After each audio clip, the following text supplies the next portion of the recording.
श्री शिवाय नमस्तुभ्यम। भक्तों, शिवलिंग की पूजा आखिर क्यों की जाती है? शिवलिंग भगवान शिव का प्रतीक है। भगवान शिव के भक्त भगवान शिव की कृपा पाने के लिए उनकी मूर्ति की बजाय उनके लिंग की पूजा आखिर क्यों करते हैं? आज हम शिवलिंग के बारे में कुछ बातें करने जा रहे हैं। आपने जरूर यह देखा और पाया होगा कि भगवान शिव के भक्त आमतौर पर शिव की मूर्ति की नहीं बल्कि शिवलिंग की पूजा करते हैं। तो क्या आपने कभी सोचा है कि भक्त शिव के लिंग की पूजा क्यों करते हैं? क्या शिव की मूर्ति की बजाय शिवलिंग की पूजा करने से भगवान शिव अधिक प्रसन्न होते हैं? शिवलिंग की पूजा का क्या कारण है? सबसे पहले शिवलिंग की पूजा किसने की थी? शिवलिंग कहाँ से आया? भगवान शिव का लिंग क्यों काटा गया? तो चलिए आज शिवलिंग के बारे में यह बातें करते हैं। शिव पुराण के अनुसार सृष्टि के प्रारंभ में भगवान शिव से ही सृष्टिकर्ता ब्रह्मा और भगवान विष्णु की उत्पत्ति हुई। उत्पत्ति होने के बाद ब्रह्मा जी और विष्णु जी के मन में यह प्रश्न आया कि हम कौन हैं? हम इस संसार में कैसे आए? हमारे काम क्या है? दोनों ये सोच ही रहे थे कि तभी एक अग्नि स्फुलिंग प्रकट हुआ और उसमें से एक आवाज निकली। आवाज ने ब्रह्मा जी और विष्णु जी से कहा, तुम दोनों के मन में जो प्रश्न उठा है उसका उत्तर पाने के लिए इस अग्नि स्फुलिंग में प्रवेश कर जाओ और इसका आदि और अंत खोजो। उस आवाज को सुनने के बाद ब्रह्मा जी और विष्णु जी दोनों ही अग्नि स्फुलिंग में प्रवेश कर गए। हजारों वर्षों की खोज के बाद भी ब्रह्मा और विष्णु को अग्नि स्फुलिंग का कोई आदि और अंत नहीं मिला और न ही वह अग्नि स्फुलिंग के रहस्य को जान सके। अब भगवान शिव परम ब्रह्म के रूप में दोनों के सामने प्रकट हुए। भगवान शिव ने ब्रह्मा जी और विष्णु जी को अग्नि स्फुलिंग के रहस्य के बारे में बताया। ब्रह्मा जी और विष्णु जी दोनों ने अग्नि स्फुलिंग के रहस्य को जान लिया और उसे प्रणाम किया। तब निराकार अग्नि स्फुलिंग ने आकार लिया और ज्योतिर्लिंग स्वरूप शिवलिंग बन गए। तब ब्रह्मा जी और विष्णु जी दोनों शिवलिंग की पूजा करने लगे। यही पहला शिवलिंग ज्योतिर्लिंग है जो सृष्टिकर्ता ब्रह्मा और भगवान विष्णु के सामने प्रकट हुआ था और श्रेष्ठ कर्ता ब्रह्मा और भगवान विष्णु शिवलिंग की पूजा करने वाले पहले व्यक्ति हुए। हिंदू धर्म में लिंग से जुड़ी हुई कई मान्यताएं प्रचलित हैं जो हमें आज भी हैरान कर देती है। उन्हीं में से एक पौराणिक कथा में यह बताया गया है कि भगवान शिव का लिंग कटकर पृथ्वी पर गिरा था। तब से ही हिंदू धर्म में लिंग और योनि की पूजा शुरू हुई थी और भगवान शिव को लिंग के रूप में पूजने पर ही वह सभी भक्तों की मनोकामना को पूर्ण करते हैं। इसलिए इस विषय में विस्तार से जानते हैं भगवान शिव के लिंग से जुड़ी वह कहानी। कई पुराणों में यह बताया गया है कि एक श्राप के कारण भगवान शिव का लिंग कटकर धरती पर गिर गया था। तब से भगवान शिव को लिंग के रूप में पूजा जाने लगा था। वह स्थान जागेश्वर धाम कहलाता है। पौराणिक कथाओं में कहा गया है कि सती के अपने पिता के यज्ञ में शरीर को दहन कर लेने के बाद दुखी भगवान शिव इधर उधर भटकने लगे और अपने ईश्वरत्व को त्याग दिया और उन्होंने यज्ञ की भस्म लपेटकर दारूबंद के घने जंगलों में तपस्या करनी शुरू कर दी। उन्होंने लंबे समय तक तप किया, इसलिए यह जगह शिव की तपस्थली के रूप में जानी जाती है। इन्हीं जंगलों में वशिष्ठ आदि सप्त ऋषि अपनी पत्नियों के साथ कुटिया बनाकर रहते थे। कहते हैं कि एक बार भगवान शिव दिगंबर अवस्था में अपने तप और ध्यान में लीन थे।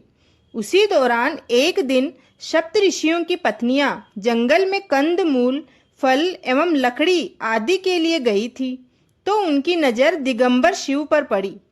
इतना हष्ट पुष्ट शरीर, विशालकाय मनुष्य जो किसी देवता से कम नहीं लग रहा था। भगवान शिव के सुदृढ़ शरीर को देखकर सप्त ऋषि की पत्नियां शंकर भगवान पर मोहित हो गई। शंकर भगवान अपनी तपस्या में लीन थे।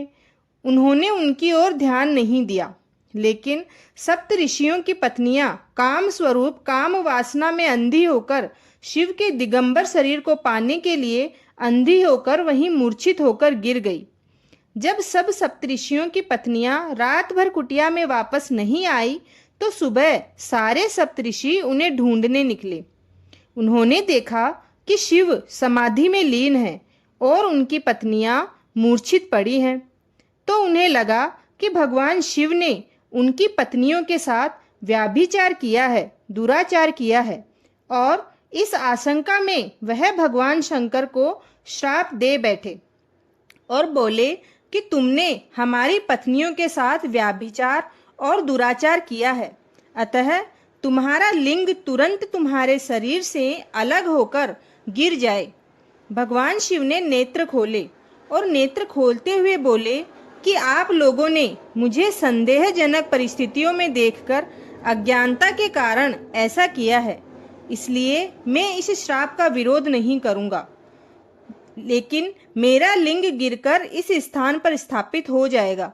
चूंकि तुम लोगों ने गलती की है, इसलिए तुम सभी सप्तऋषि भी आकाश में तारों के साथ अनंत काल तक लटके रहोगे। शिव के लिंग के अलग होते ही पूरे संसार में कोहराम मच गया। ब्रह्मदेव ने संसार को इस प्रकोप से बचाने के लिए शिव को मां पार्वती की उपासना करने के लिए कहा। ब्रह्मदेव जानते थे कि शिव के इस देह को पार्वती ही धारण कर सकती है। शिव ने माता पार्वती की उपासना की।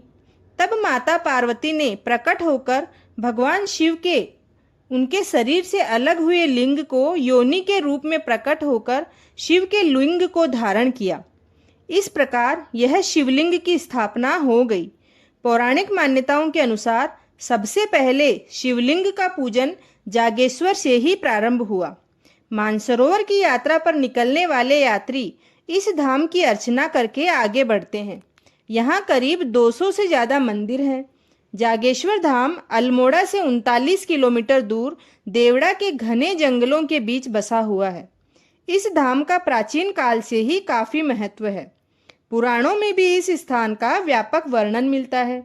यह धाम उत्तर भारत के एक प्रमुख शिव मंदिर के रूप में प्रतिष्ठित है।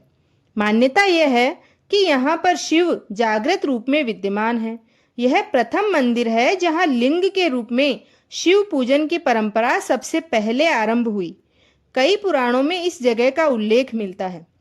मनुष्य वेदनाथ ज्योतिर्लिंग ना जा पाए, शंकर प्रिय काशी माया नगरी ना जा पाए, हरिद्वार भी ना जा सके, तो जागेश्वर धाम में भगवान शिव के दर्शन जरूर करना चाहिए।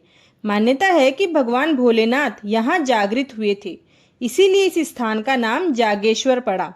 ऐसी मान्यता है कि देवादिदेव महादेव यहाँ आज भी वृक्ष के रूप में माँ पार्वती सहित विराजते हैं। मान्यता है कि भगवान शिव पार्वती के युगल रूप के दर्शन यहाँ आने वाले श्रद्धालु मंदिर परिसर में स्थित इस पेड़, जो नीचे से एक और ऊपर से 2 शाखाओं वाले विशाल देवदार के वृक्ष में करते हैं। यह बहुत प्राचीन पेड़ बताया जाता है। यह भी सत्य है कि भगवान शिव एकमात्र ऐसे देवता हैं जिन्होंने सदैव मृत्यु पर विजय पाई। मृत्यु ने कभी भी शिव को पराजित नहीं किया। इसी कारण उन्हें मृत्युंजय के नाम से पुकारा जाने लगा। जागेश्वर धाम के मंदिर समूह में सबसे विशाल एवं सुंदर मंदिर महामृत्युंजय महादेव जी के नाम से विख्यात है। जागेश्वर में लगभग 250 छोटे बड़े मंदिर हैं। जागेश्वर धाम के इस मंदिर में 124 मंदिरों का एक समूह है जो अति प्राचीन है। इसके 4 से 5 मंदिरों में रोज पूजा अर्चना होती है। सबसे विशाल तथा प्राचीनतम महामृत्युंजय शिव मंदिर यहाँ का मुख्य मंदिर है। इसके अलावा जागेश्वर धाम में भैरव माता, पार्वती, केदारनाथ, हनुमान, मृत्युंजय महादेव, माता दुर्गा के मंदिर भी विराजमान हैं। स्कंद पुराण, लिंग पुराण, मार्कंडेय पुराण आदि पुराणों ने जागेश्वर की महिमा का बखूबी बखान किया है। यही नहीं, भारत में एक ऐसा मंदिर भी है जहाँ पर माता सती की योनि की पूजा की जाती है, और वह मंदिर है कामाख्या देवी मंदिर। भक्तों, अगर आपको ये जानकारी पसंद आई है तो भगवान शिव की कृपा पाने के लिए इस चैनल को जरूर सब्सक्राइब करें और कमेंट में ओम नमः शिवाय लिखना ना भूलें। चैनल को लाइक करें। धन्यवाद।